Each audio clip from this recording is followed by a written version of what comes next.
Prima di procedere al lavaggio dei pavimenti si dovrà effettuare la spazzatura, che potrà essere fatta a secco o ad umido. Ed entrambi i procedimenti saranno facilitati se si libereranno le superfici da eventuali ostacoli, come tappeti, sedie, cani.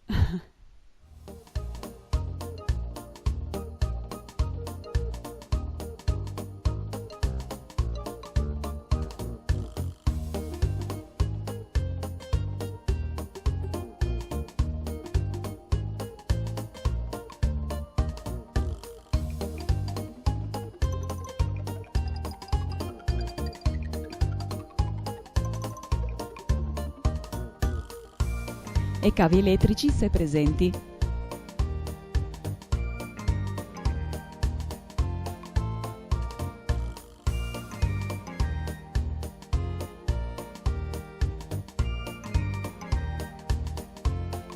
E se troviamo delle macchie ostinate potremo rimuoverle direttamente con un panno e del detersivo per i pavimenti.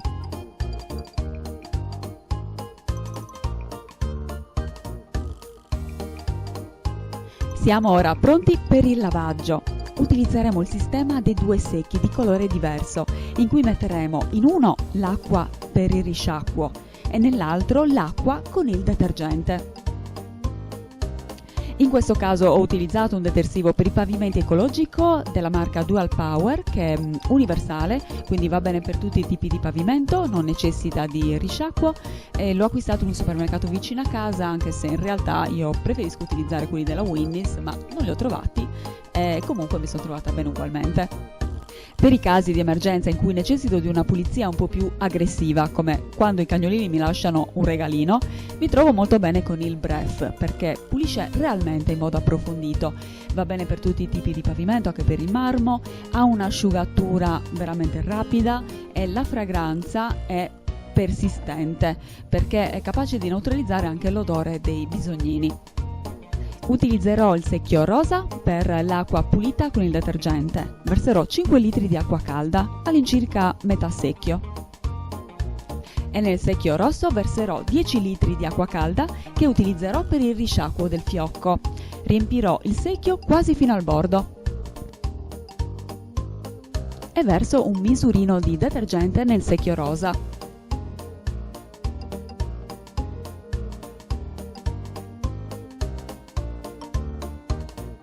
Immergiamo il fiocco nel secchio rosso per bagnarlo bene e lo strizziamo.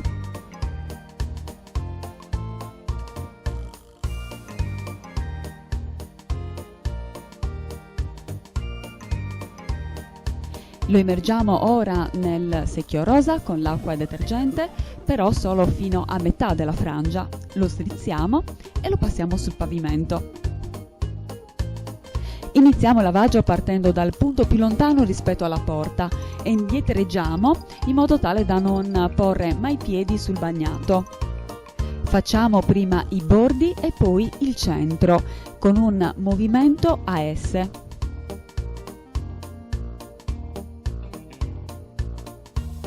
E passiamo il mop con bracciate di circa 2 metri. E a metà percorso, se ci ricordiamo, giriamo il mop dall'altro lato. Quindi, ricapitolando, facciamo prima i bordi, poi il centro con movimenti a S, bracciate di circa 2 metri, indietreggiando e girando il mop a metà percorso.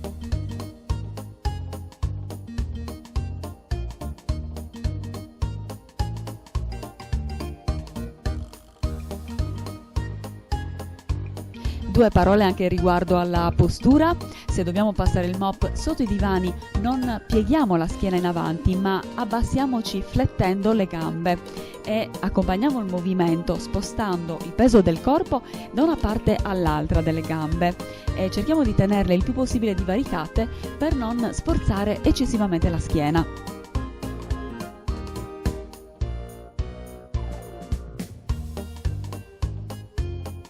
Rivediamo bene la postura.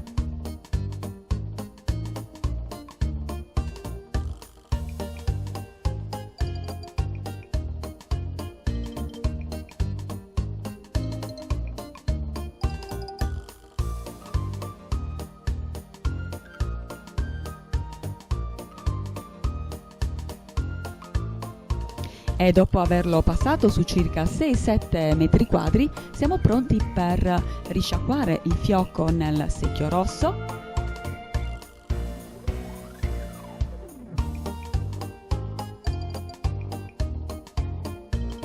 Lo strizziamo,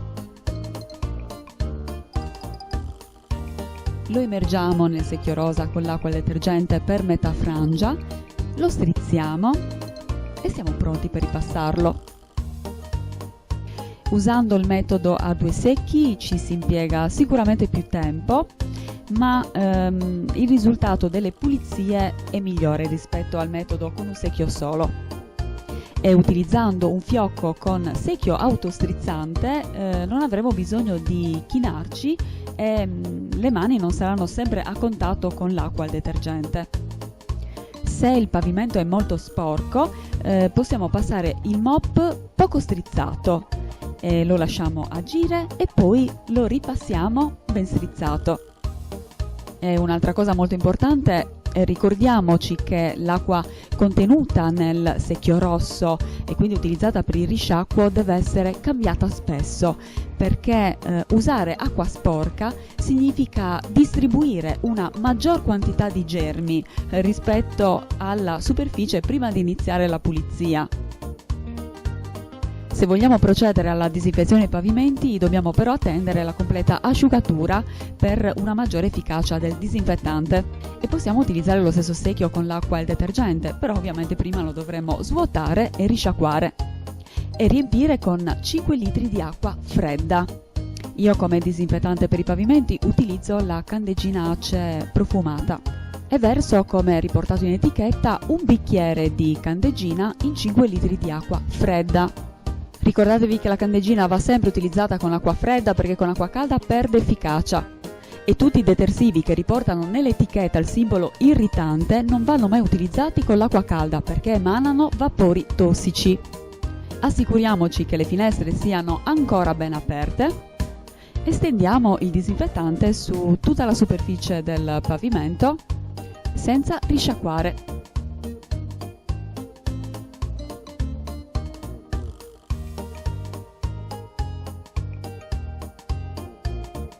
Alla fine del lavaggio del pavimento dovremo pulire i secchi